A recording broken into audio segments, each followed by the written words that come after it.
anemias proliferativas o anemias regenerativas. Es lo mismo, o sea, en estos la médula ósea no tiene problema y está produciendo glóbulos rojos, pero pues los glóbulos rojos, hay una destrucción periférica de glóbulos rojos y esa destrucción periférica eh, hace que la médula ósea produzca más glóbulos rojos. Pero la destrucción es tan grande que no alcanza a sacar glóbulos rojos maduros, sino que saca reticulocitos. Por eso es que el índice reticulocitario es alto. El índice reticulocitario es mayor de 3, indicando que hay una exagerada.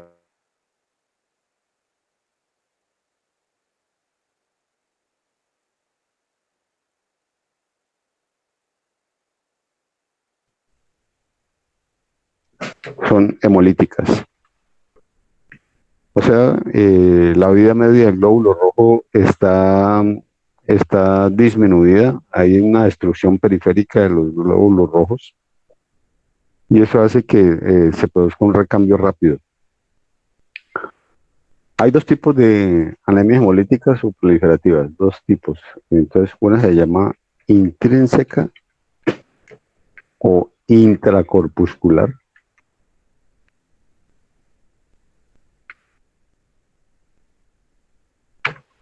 Y la otra se llama, obviamente, extrínseca o extracorpuscular. Lo que hace referencia a esto es que en esta de aquí, el glóbulo rojo tiene un problema que hace que se rompa, mientras que en esta de acá, el glóbulo rojo no tiene ningún problema, pero se produce por un factor externo a él.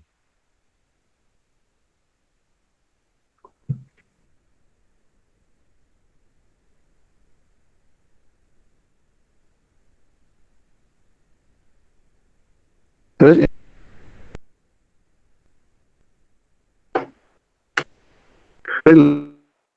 la gente,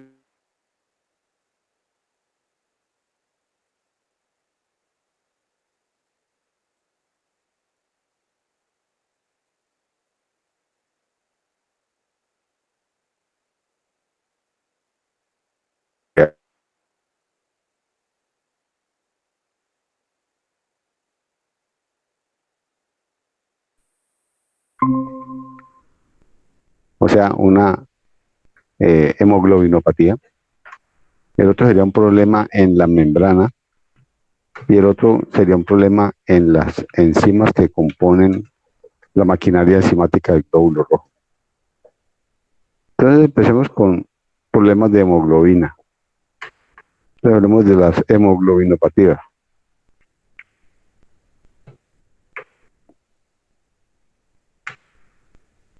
Hay varias, pero me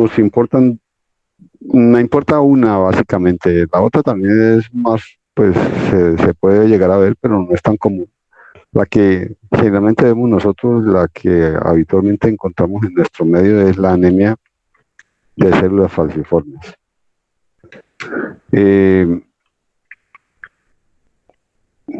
¿Han visto pacientes con anemia de células falciformes, con crisis falciforme ahí en el hospital o no les ha tocado ningún paciente todavía? ¿Alguno ha visto?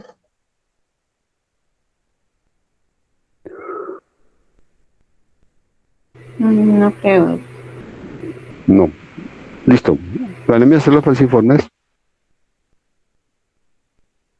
La anemia de células falciformes es un trastorno donde hay una mutación, donde ocurre...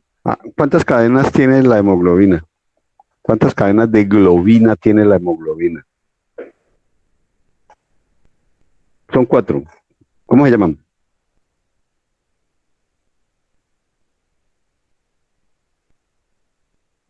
Se llaman alfa, son 2 cadenas alfa y 2 cadenas beta. ¿Listo? O sea que son 4, 2 alfa y 2 beta. Así se llaman alfa y beta. La anemia de células falciformes, el problema está en la cadena beta. Aquí es donde está el problema. En la posición 6, estas globinas son una secuencia de aminoácidos. ¿Listo? En la posición 6 de la cadena beta, posición 6 de la cadena beta, se produce un cambio. Ahí se cambia glutamina, se cambia por valina. ¿Listo? Hay un cambio de glutamina por valina. Entonces, ese cambio de glutamina por valina hace que la hemoglobina, ante determinados estímulos, se, se, mm, tenga una alteración espacial que se denomina tactoide. Esa configuración, cuando se forman estos tactoides, hace que el glóbulo rojo cambie de forma. ¿Listo? Habitualmente el glóbulo rojo, lo normal es que el glóbulo rojo sea bicóncavo, o sea, que tenga concavidad por arriba y tenga concavidad por debajo. El glóbulo rojo es bicóncavo. Pero en estos pacientes hace este cambio espacial eh, de la hemoglobina, hace que el glóbulo rojo adquiera una forma que la han denominado una forma de hoz. ¿Han visto una hoz? ¿Saben a qué se refieren cuando hablamos de hoz?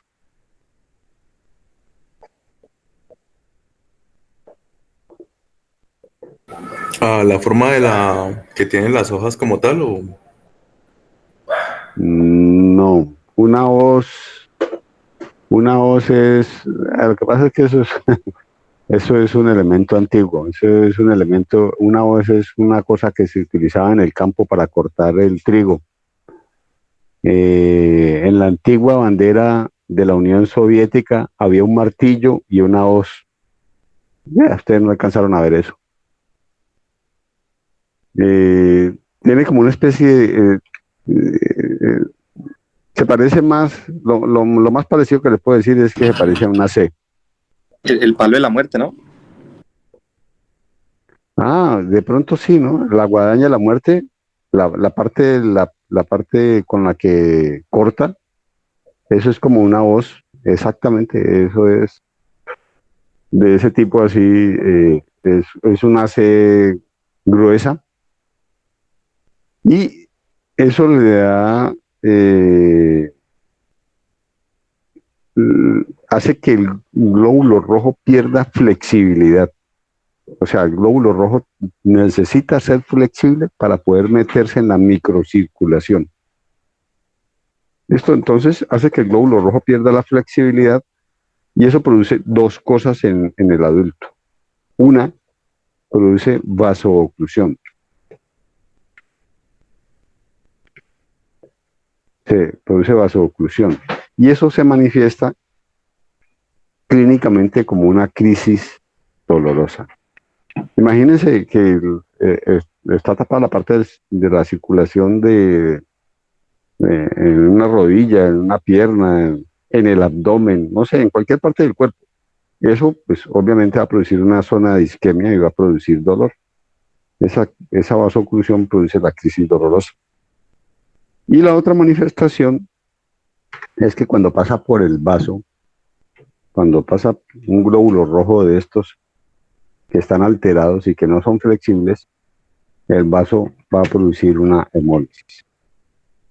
Entonces, en los adultos se dan dos tipos de crisis: una crisis dolorosa y una crisis de hemólisis. Los niños tienen dos crisis adicionales que no se dan en los adultos. Los niños producen una cosa que se llama crisis de secuestro y la otra se llama crisis aplásica. Crisis de secuestro y crisis aplásica. Así cortico. La crisis de secuestro, muchachos, todas las, Todas las anemias hemolíticas, todas, con alguna excepción que se la voy a comentar luego, todas las anemias hemolíticas producen esplenomegalia. Cuando hay un glóbulo rojo defectuoso o hay algún problema de hemólisis, el vaso se agranda para captar la mayor cantidad posible de glóbulos rojos y romperlos. Entonces, prácticamente todas las anemias hemolíticas producen esplenomegalia. Eso es cierto en parte. Aquí en anemia de células falciformes, los niños tienen esplenomegalia. Los adultos no tienen esplenomegalia. Los niños tienen esplenomegalia y esa esplenomegalia hace atrapamiento de glóbulos rojos, de leucocitos y de plaquetas. Eso es lo que se llama una crisis de secuestro. Los adultos no tienen esplenomegalia por este fenómeno, porque con el paso del tiempo, estas vasooclusiones también van ocurriendo en el vaso, esas crisis vasooclusivas. Esas crisis vasooclusivas con el paso del tiempo van a producir una asplenia, o sea, va a pasar como si el paciente le hubiera sacado el vaso, una esplenectomía funcional.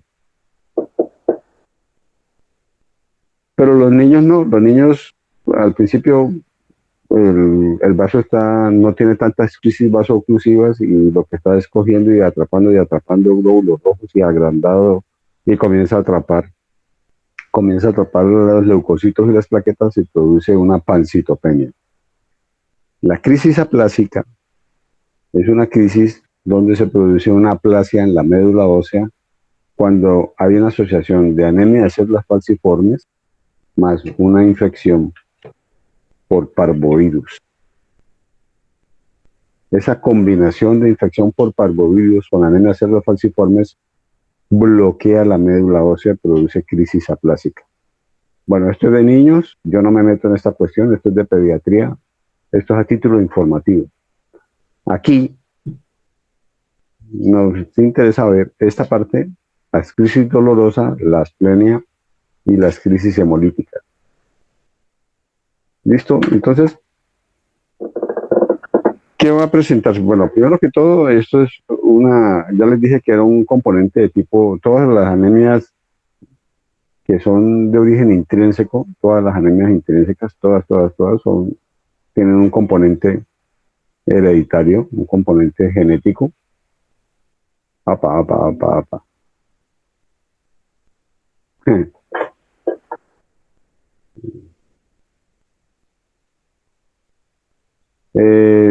Todas tienen un componente genético. Todas las anemias hemolíticas, todas, tanto las intrínsecas como las extrínsecas. Bueno, demos unas generalidades vamos a hacer un paréntesis primero. Todas las anemias hemolíticas, todas producen, obviamente producen anemia. Todas producen bilirrubina indirecta elevada. Todas producen esplenomegalia. Bueno, aquí ya hay alguna excepción, ¿no? Todas producen pues, casi todas.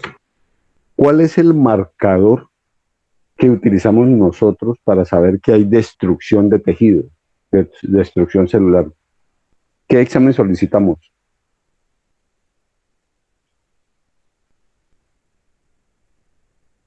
¿Qué examen solicitamos para definir destrucción tisular?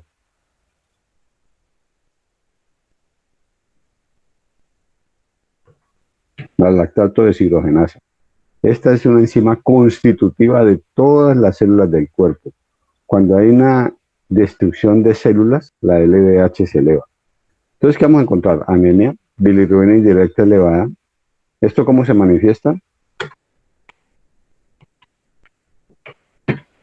Con ictericia. Entonces, todas las anemias hemolíticas producen esta manifestación. Ya les dije que de pronto esplenomegalia aquí no.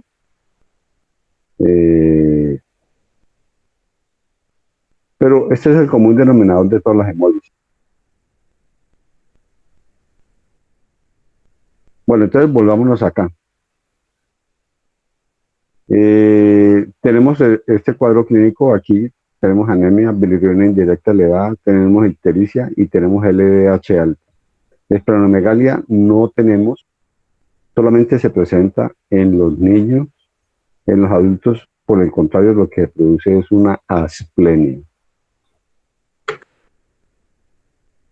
Bueno, obviamente, el índice reticulocitario mayor de 3.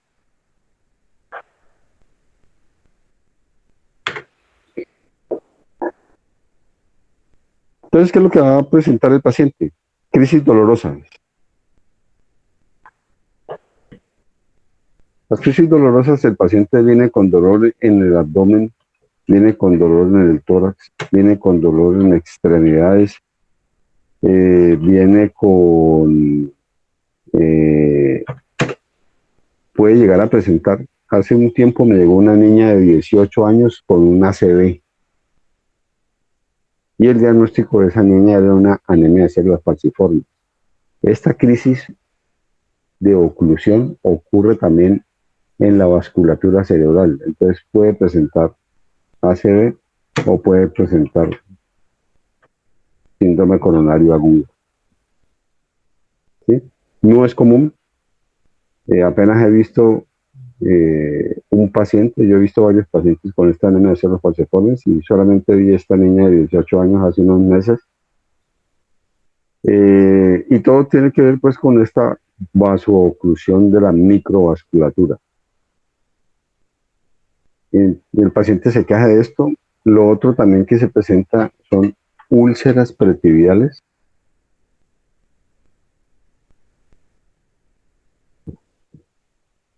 En la hemólisis, pues ya sabemos que el paciente va a estar con ictericia, con bilirrubina indirecta alta.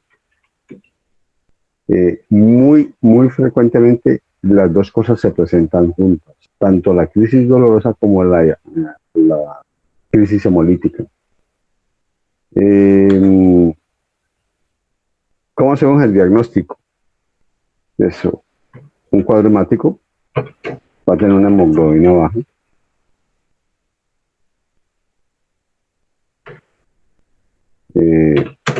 El volumen corpuscular medio generalmente es normal.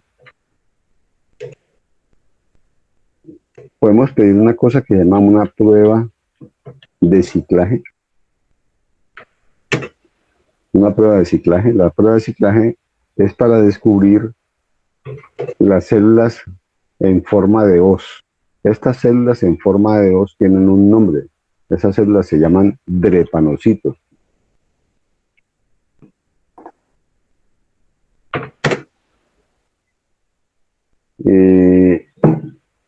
Pero ese no es el diagnóstico. El diagnóstico es verificar el trastorno de la hemoglobina. Lo que solicitamos es una electroforesis de hemoglobina.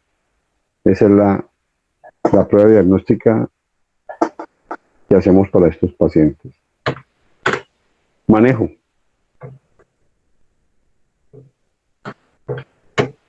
Cuando viene con crisis dolorosa y crisis hemolítica, lo que tenemos que colocar es analgesia.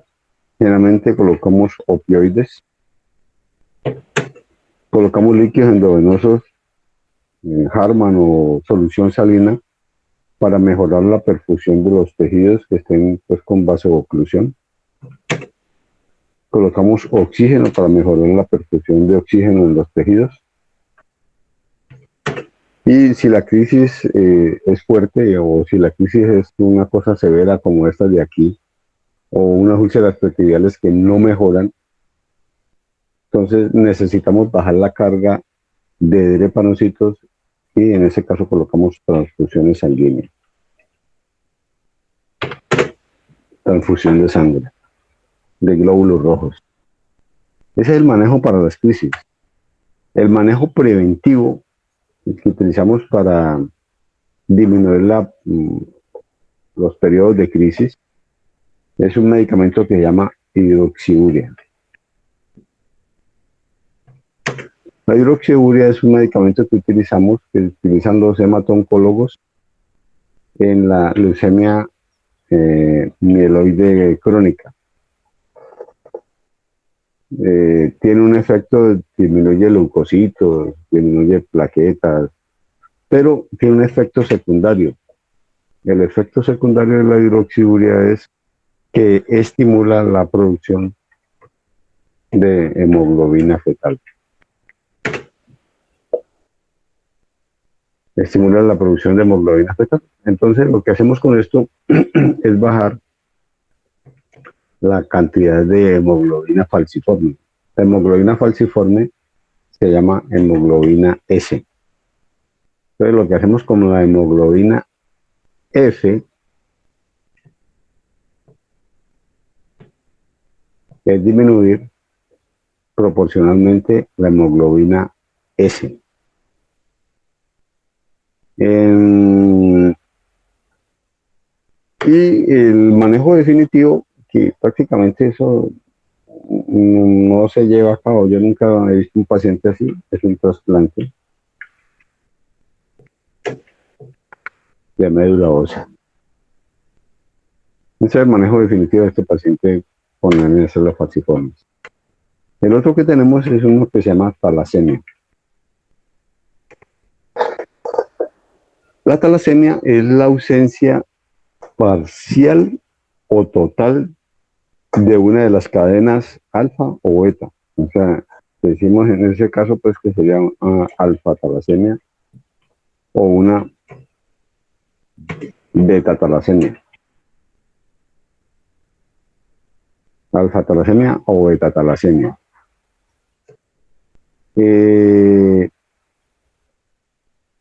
La ausencia total de una de las cadenas, ya sea alfa o ya sea beta, es incompatible con la vida.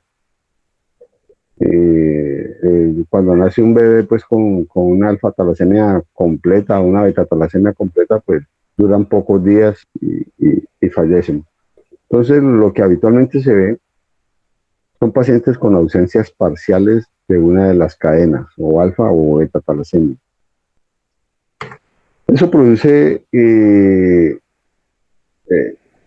una disminución del volumen o de la cantidad de hemoglobina por glóbulo rojo.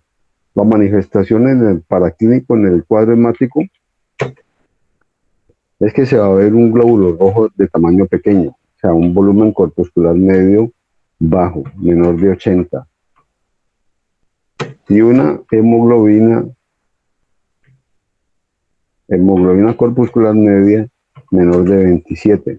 Entonces va a producir una anemia microcítica y va a producir una anemia hipocrómica, porque la cantidad de hemoglobina, por estar mutilada una de las cadenas, pues la cantidad de hemoglobina va a ser menor. Lo que la diferencia de la anemia ferropénica es que todos los glóbulos rojos tienen el mismo tamaño, o sea que el ancho de distribución es menor de 16. A diferencia de la anemia ferropénica, que el ancho de distribución es mayor de 16. Todos los glóbulos rojos son de diferente tamaño en la ferropenia. En este no, todos son del mismo tamaño, todos tienen la misma cantidad de hemoglobina.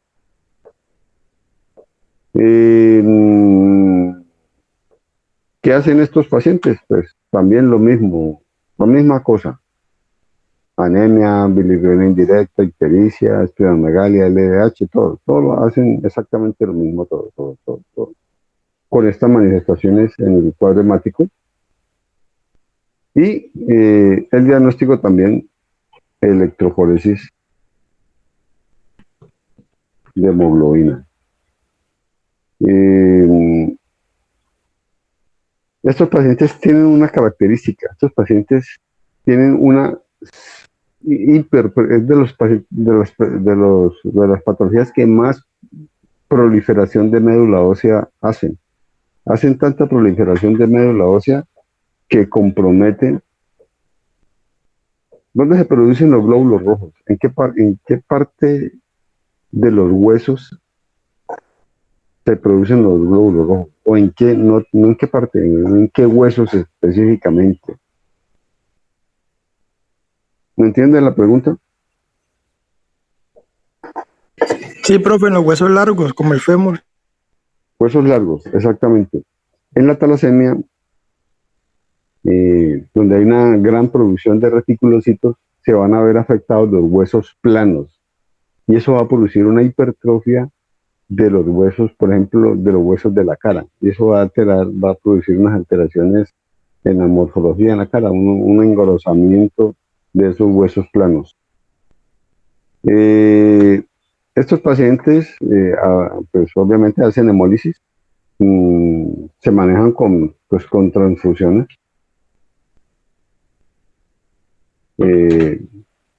Pero estos pacientes manejan una carga alta de hierro. Y esa carga alta puede depositarse en los tejidos y producir una hemocromatosis.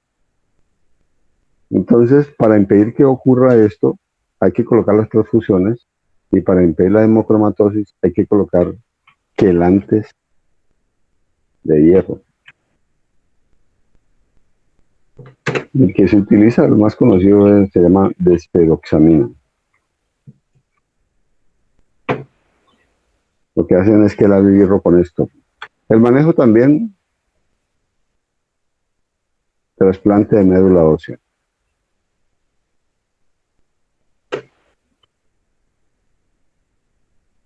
Entonces, transfusiones, quelantes de hierro, y en último un trasplante de médula ósea para estos pacientes de talasemia.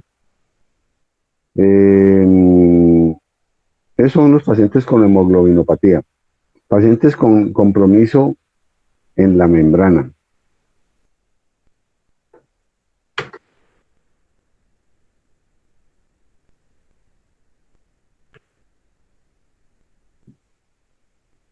Aquí la típica patología, la anemia se llama esferocitosis.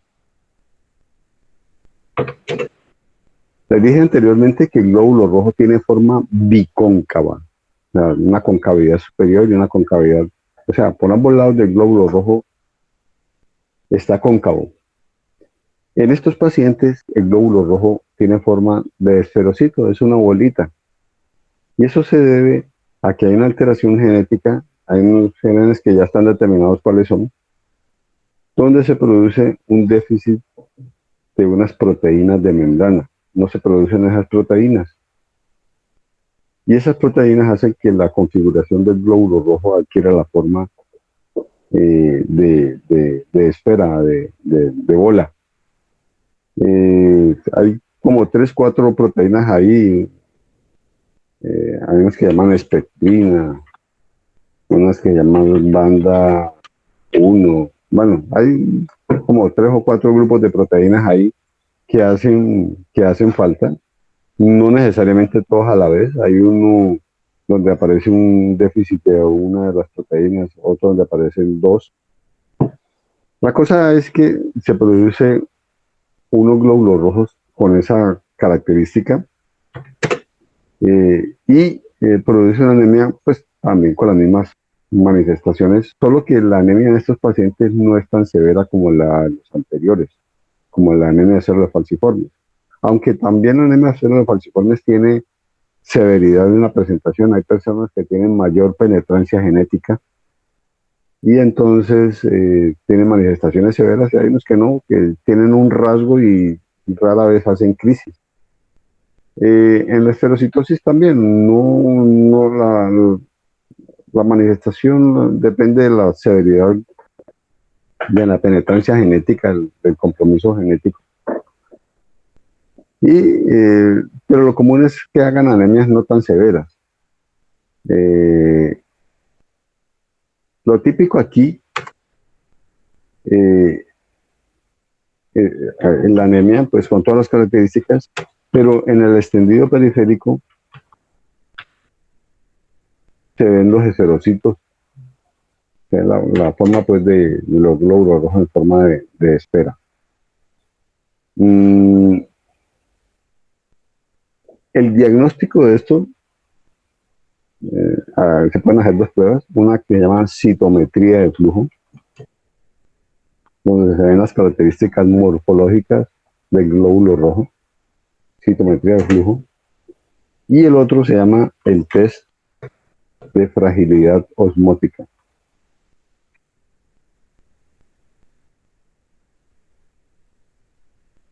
Entonces, listo, vemos el paciente, tiene anemia, tiene bilirrubina indirecta elevada, tiene ictericia, tiene esplenomegalia, LDH alta, índice reticulocitario mayor de 3.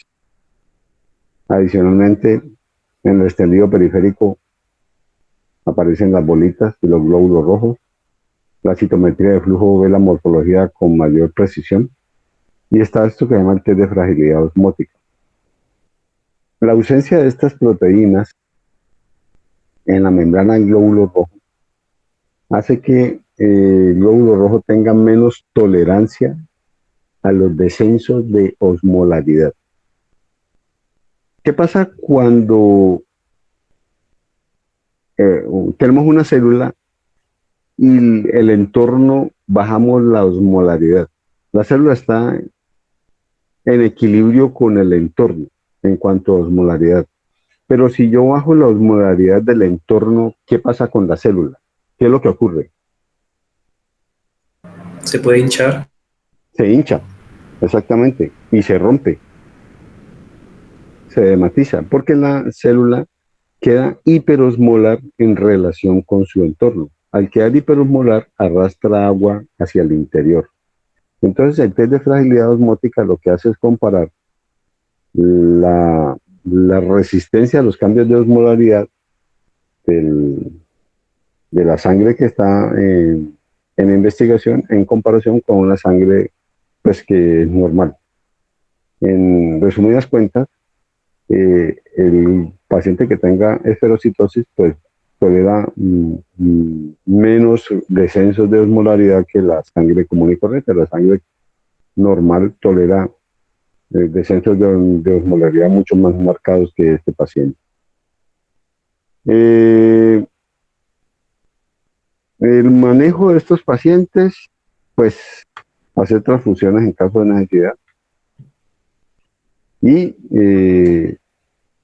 pues, en casos ya importantes y con anemias a repetición, esplenectomía. Sacamos el vaso. Recuerden que el vaso es el órgano donde se produce la limpieza, donde se eliminan pues las células con algún defecto o ya los glóbulos rojos viejos, en este caso los glóbulos rojos con un defecto como los esferocitos. Entonces, en casos extremos de anemias a repetición frecuentes, severas y toda cosa, el manejo definitivo es con esplenectomía. La otra patología es esta, trastorno enzimático.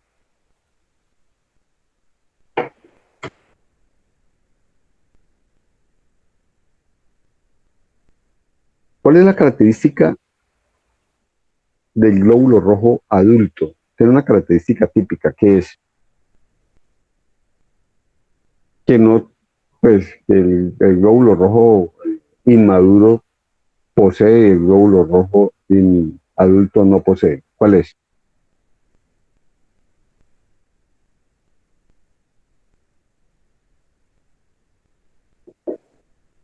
El glóbulo rojo maduro adulto no tiene núcleo, no tiene material genético, no tiene DNA. ¿Listo? Y el glóbulo rojo va, por este motivo, necesita una maquinaria enzimática que produzca ATP, pero también tiene una maquinaria enzimática que limpia lo que se produce, los productos de desecho que se producen en la síntesis de este ATP. Básicamente tiene una maquinaria enzimática que se encarga de los radicales de oxígeno, los radicales libres de oxígeno. Entonces tiene una maquinaria enzimática que produce ATP y tiene una maquinaria enzimática que se encarga de limpiar los radicales libres de oxígeno. Los radicales libres de oxígeno son sustancias tóxicas que rompen la membrana, rompen la bicapa fosfolípida del glóbulo rojo, de cualquier célula, pero en este caso del glóbulo rojo. La principal enzima aquí, en esta zona de aquí, la principal enzima es una enzima que se llama glucosa 6-fosfato deshidrogenasa. ¿Listo? Glucosa 6-fosfato deshidrogenasa. Entonces, hay una patología que también pues de origen genético, ligada al cromosoma X. Si digo que está ligado al cromosoma X, ¿quién la padece? Los hombres. Los hombres, ¿cierto? Es más común en hombres. Hombres, sobre todo hombres de raza negra, es más común en personas de raza negra.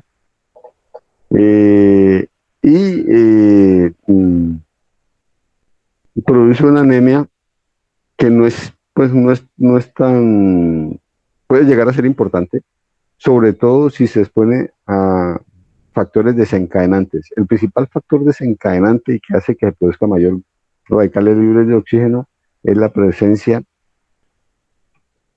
de un medicamento que se llama primaquina. ¿Para qué sirve la primaquina, muchachos? ¿Para qué lo usamos? La malaria. ¿Cuál malaria?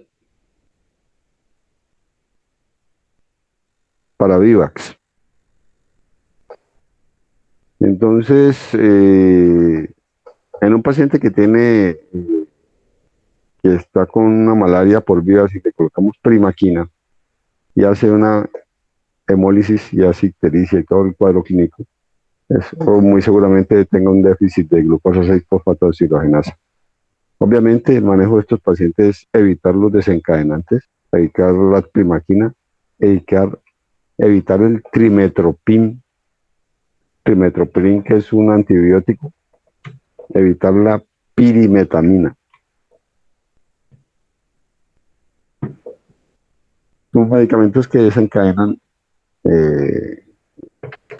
crisis hemolítica, pues obviamente retirar el factor desencadenante y poner transfusiones en caso pues de que la anemia sea severa. Listo, esas son básicamente las intrínsecas. ¿Listo? Vamos a revisar las extrínsecas o extracorpusculares. Estas de aquí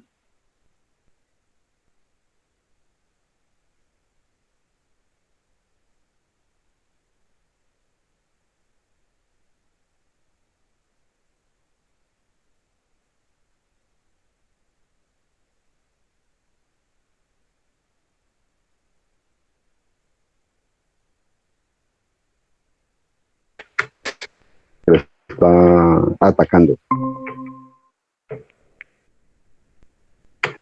Aquí la primordial, la que generalmente encontramos de primero, es la anemia hemolítica autoinmune.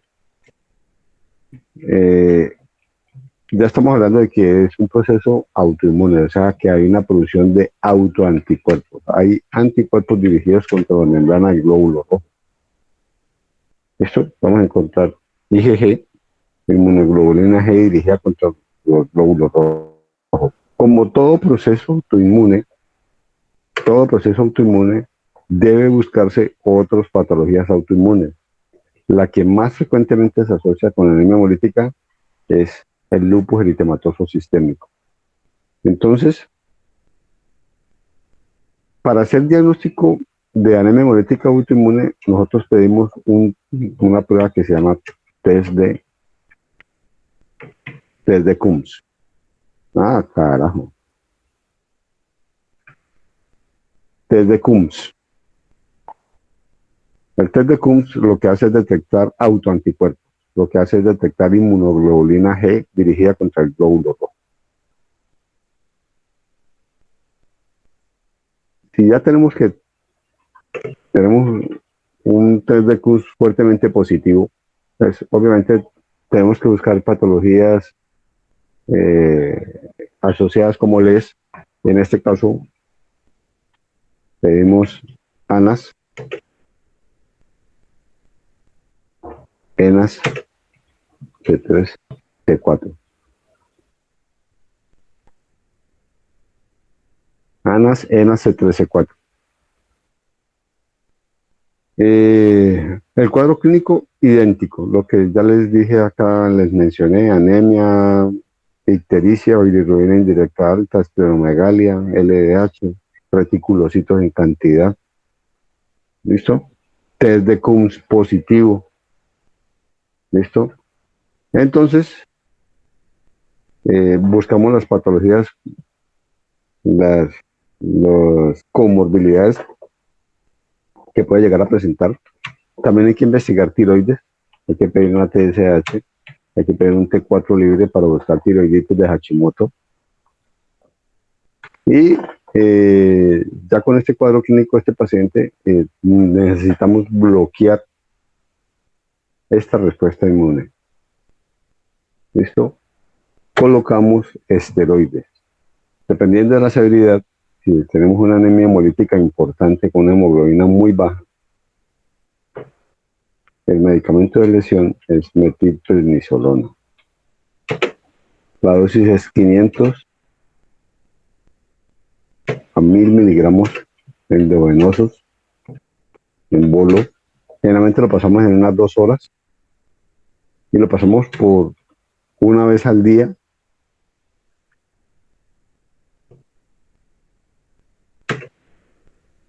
Por 3 a 5 días en bolo. Esto que les estoy hablando aquí es una dosis monstruosamente alta de esteroides.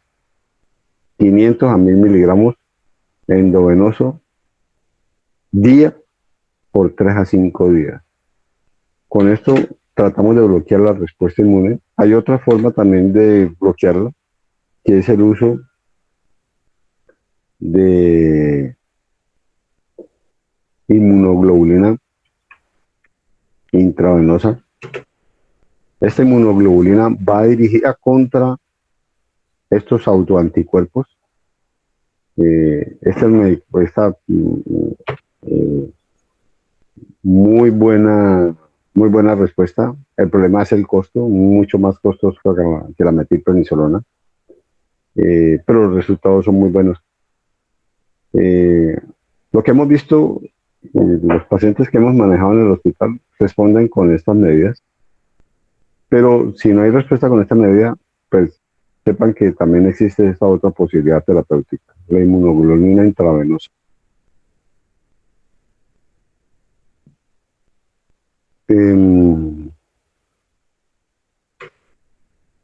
Ese paciente debe quedar después con prednisolona, la cual se va haciendo descenso gradual.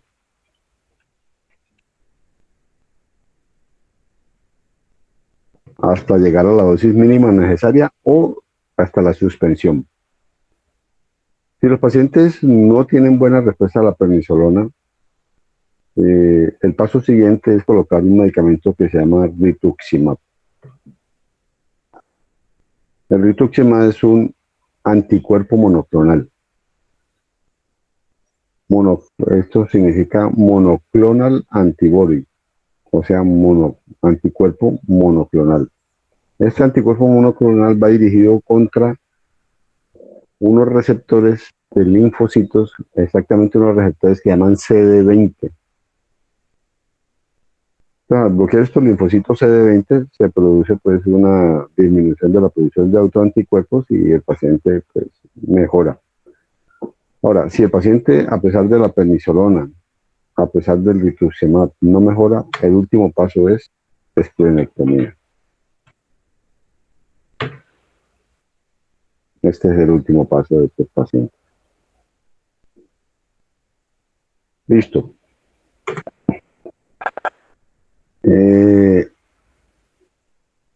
Existen otras causas de daño de glóbulos rojos, por ejemplo la malaria. ¿Por qué la malaria produce? ¿Cuál es el ciclo de la malaria? ¿Qué es lo que pasa?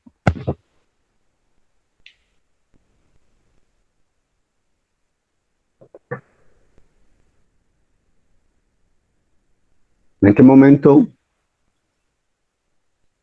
en qué momento del ciclo biológico de la malaria se produce hemólisis? ¿Qué ocurre ahí?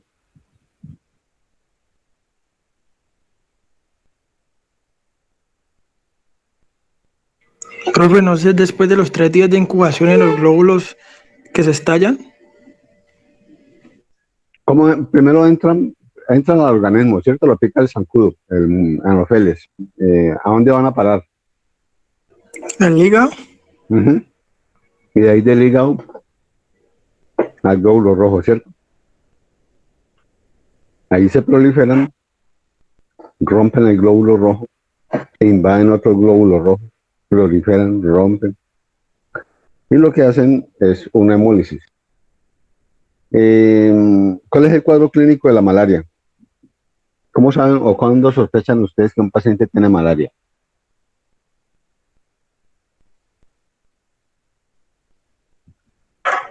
Pues por la clínica viene de un lugar endémico y presenta síntomas cada 3 días de fiebre y malestar general.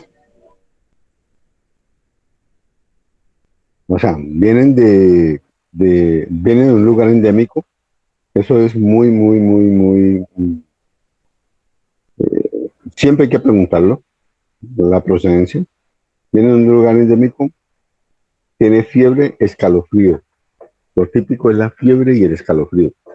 Y el paciente hace ictericia por la ruptura de los glóbulos rojos. El diagnóstico, ¿cómo se hace el diagnóstico de malaria? ¿Cuál es el examen? ¿No es con una gota gruesa? Se hace con una gota gruesa, exactamente. Se hace con, con la gota gruesa y el tratamiento pues depende de la malaria, ¿no? Depende si es con malaria viva o malaria falciparum. Listo. Eh,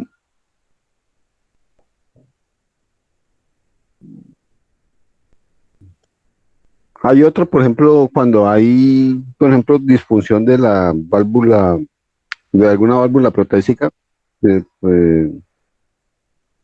eh, si hay válvulas protésicas que estén disfuncionantes, puede llegar a producir ruptura de glóbulos rojos.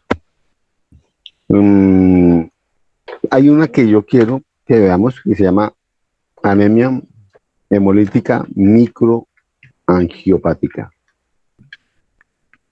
Anemia hemolítica microangiopática. Esta anemia hemolítica microangiopática se ve en 3 patologías. Una que se llama púrpura trombocitopénica trombótica.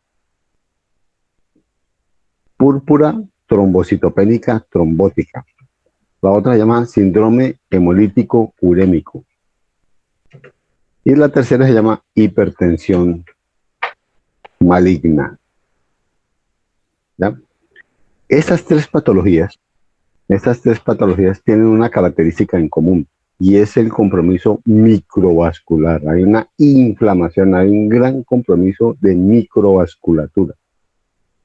Ese compromiso de la microvasculatura, cuando los glóbulos rojos están pasando por esos vasos sanguíneos con esa microvasculatura inflamada, se produce una hemólisis. Esta hemólisis no ocurre en el vaso, esta hemólisis no es esplénica, ¿ya? Esa es una hemólisis microangiopática. Y esa característica de producción de hemólisis microangiopática hace que se manifieste en el extendido periférico. Ustedes piden un extendido periférico y el paciente tiene glóbulos rojos rotos que están circulando, que tienen circulación sistémica. ¿Listo? Entonces, esos glóbulos rojos rotos tienen un nombre. ¿Saben cómo se llama? ¿Saben cómo se llama?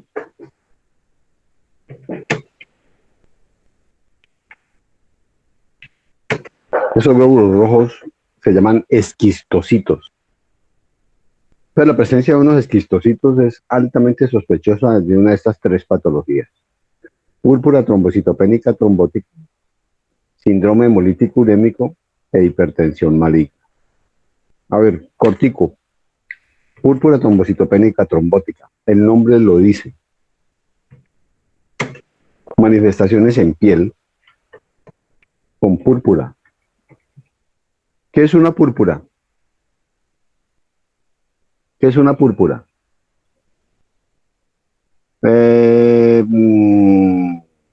No necesariamente, porque por ejemplo hay una que se llama púrpura trombocitopénica inmune y no es una vasculitis. ¿Qué es una púrpura? Bueno, ¿qué son lesiones purpúricas?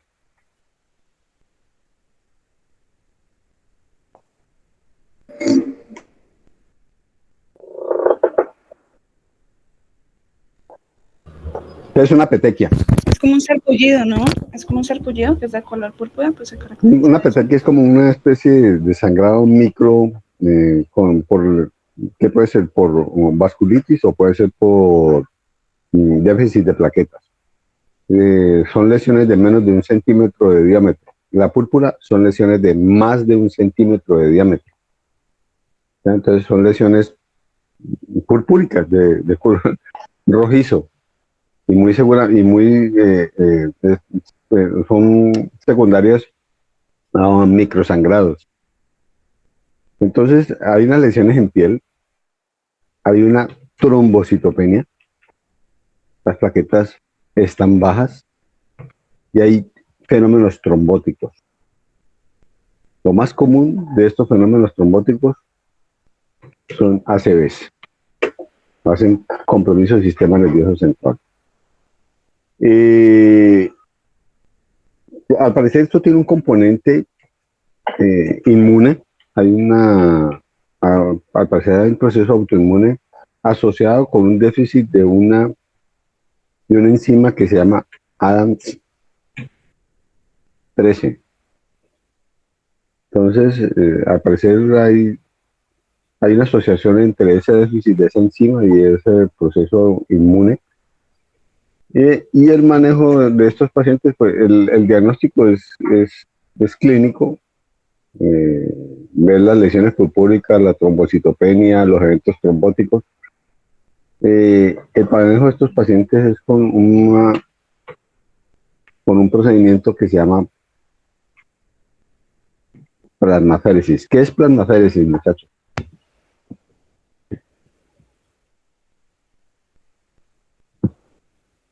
¿Qué es una plasmaféresis? Profe, eso no es como parecía una diálisis, una máquina donde sacan el plasma y le sacan todos estos componentes, como la inmunoglobina y todo eso, como sacando esos componentes. Sí, es algo así parecido. Es como una limpieza de plasma, es como un recambio de plasma. O sea, sacan plasma con autoanticuerpos, con sustancias deleterias y le meten un plasma fresco, un plasma de persona sana. Y muy seguramente con un contenido de ADAMTS 13 fue suficiente para hacerle reposición. Entonces, el manejo de estos pacientes es con eso. El otro es el síndrome hemolítico urémico. Esto es de niños y adolescentes. Lo típico es la hemólisis y la uremia, o sea, la creatinina y el BUN elevado. Ya, es más que todo de niños y adolescentes. Se lo maneja más el pediatra que nosotros los internistas. Y esto se debe muy frecuentemente a una infección por una E. coli que tiene una toxina chiga, o sea, una E. coli con toxina de Shigella. Eso tiene un nombre, esa E. coli, no me acuerdo, tiene un valor numérico, E. coli, no sé qué número, no sé qué tal. Em, bueno, como les digo, esto lo maneja más pediatría que, pues, que nosotros, medicina interna, pero ténganlo en cuenta en niños y en adolescentes con hemólisis y aumento de creatinina y boom, pues con falla renal y oliguria. Y por último, tenemos al paciente con hipertensión maligna. El paciente con hipertensión maligna, este sí nos corresponde a nosotros. La hipertensión maligna es una emergencia hipertensiva. Es una emergencia hipertensiva que se caracteriza por encefalopatía hipertensiva, se caracteriza por retinopatía. Esa retinopatía muy frecuentemente tiene papiledema y produce una nefropatía hipertensiva. Y todo esto asociado y aderezado pues ahí con anemia hemolítica microangiopática. Entonces, tiene todas estas manifestaciones: encefalopatía hipertensiva, retinopatía con papiledema, nefropatía hipertensiva y anemia hemolítica microangiopática. El vasoespasmo es tan severa, hasta el compromiso de la microvasculatura es tan severo que produce hemólisis con presencia de esquistocitos. ¿Cómo se maneja esto, muchachos? ¿Cómo se maneja esta emergencia hipertensiva? ¿Cuál es el medicamento de elección?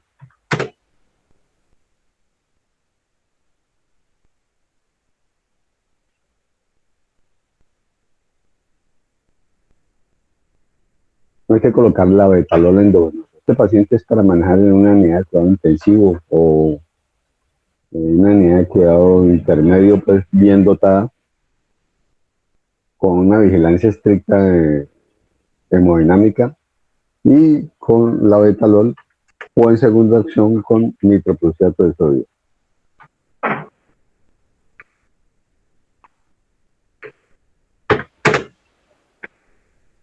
Bueno, listo, muchachos, es todo lo que tenía para contarles de anemias. Preguntas, preguntas, preguntas, preguntas, preguntas. Profe, una pregunta. Hágale. Cuando estábamos hablando sobre anemia hemolítica y que el tratamiento era con metilprednisolona, tú dijiste que la dosis es de 5.000 a 10.000 miligramos, ¿cierto? Pero que eso era en las... Bueno, 1.000. Y que eso era 500 en a casos 1000. De 500, yo coloqué 5000. Si coloqué 5000, es un error. Es de 500 a 1000 miligramos. sí, de 500. Ah, sí, bueno. Pero 500 a 1000 miligramos. decías que era en casos graves. Entonces, en un paciente que no esté tan grave, ¿cuál sería la dosis? En un paciente que no esté tan grave, iniciamos prednisolona. En tabletas podemos iniciar de 1 a 2 miligramos por kilo de peso. 1 a 2 miligramos por kilo día. Y vamos a ir reduciendo paulatinamente. Le vamos quitando 5 o 10 miligramos cada semana. Lo que habitualmente yo hago es colocar el medicamento y cada semana, o entre cada 5 y 7 días, voy quitando 10 miligramos. Supongamos que empecé con 60 miligramos para una persona de 60 kilos. Entonces, la primera semana 60, la segunda semana 50, la tercera semana 40, y así voy reduciendo paulatinamente la prednisolona, hasta llegar a la mínima dosis o hasta suspender el medicamento. ¿Listo? Una cosa que hay que tener en cuenta con los esteroides, y me hiciste acordar, una cosa que hay que tener con esteroides: uno, antes de iniciar esteroides, colocar antihelmínticos.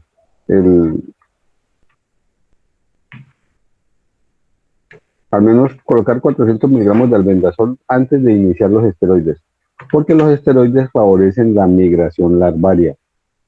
Entonces, si de pronto tiene algunos bichos por haber metido en su tracto digestivo, colóquenle 400 miligramos de albendazol y ahí sí pues pueden iniciar los esteroides. Y otra cosa, si vamos a dejar esteroides por un buen tiempo, siempre hay que colocar calcio con vitamina D. ¿Listo? Porque la prednisolona se asocia con osteoporosis. Bueno, ¿qué otra pregunta? Profe, una pregunta. En el tratamiento de la anemia falciforme decía que teníamos que poner oxígeno, ¿dependiente de la saturación o no?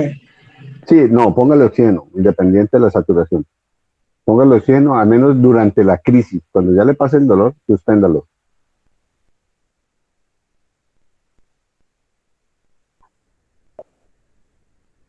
Listo. ¿Algo más, muchachos? ¿Alguna otra duda?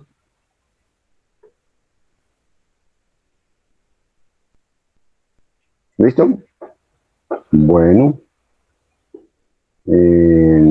Bueno, listo, muchachos.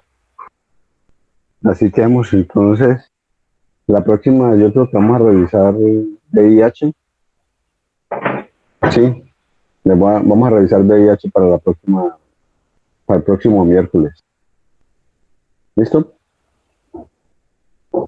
Bueno, listo. Entonces, que estén muy bien, que Dios los bendiga.